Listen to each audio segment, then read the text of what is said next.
All right, let's talk about something you probably use every day in Python, the for loop. But what if I told you you're only using a tiny fraction of its real power? It's time to level up your loops. So when you first started, you probably learned a for loop is just, for going through a list. One item, then the next, then the next. And yeah, that's true.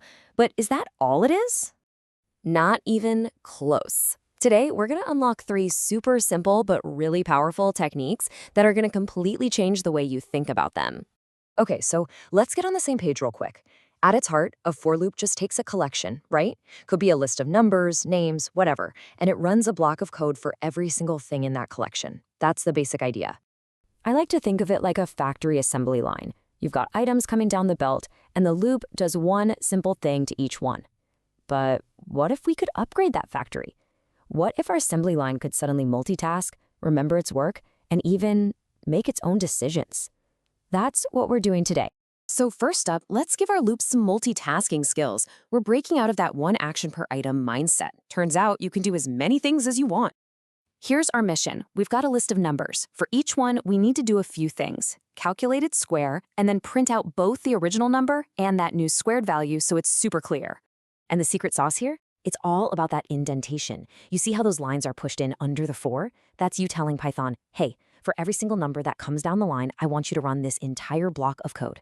So it calculates the square, prints the number, prints the square, and even throws in a little separator line. All of that happens for the number 1 before it even thinks about moving on to the number 2. And that right there is the key takeaway.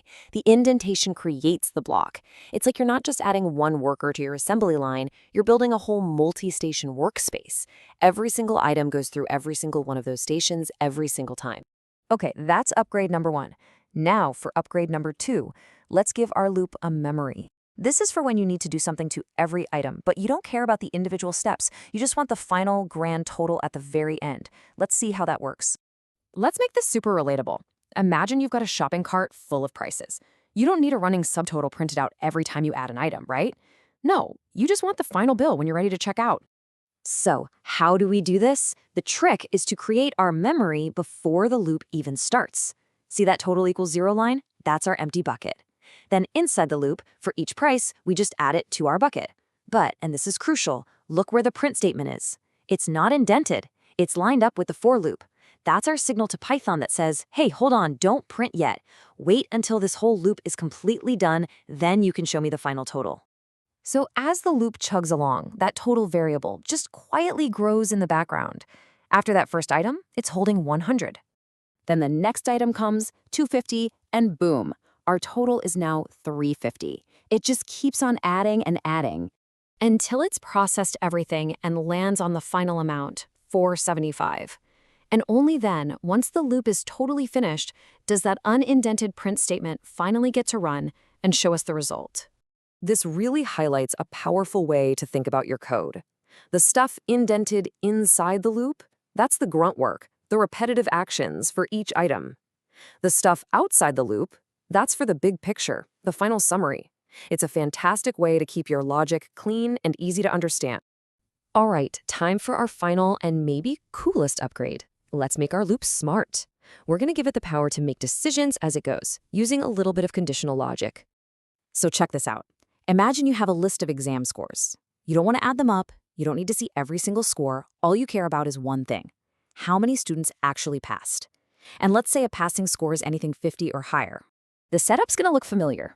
We start with a counter, passed, set to 0. But look inside the loop this time. We've got an if statement. Think of this as a bouncer at a club. For every score that comes up, the if statement checks its ID. It asks, are you 50 or higher? If the score is, say, 82, the bouncer says, yep, you're in, and our counter goes up by 1. But if the score is 45, the bouncer says, nope, not on the list, and the code just skips the counting part and moves right along to the next person in line. So the loop runs through all the scores, the bouncer does its job, and at the end of the night, what's our count? 3. 3 scores made it past the check.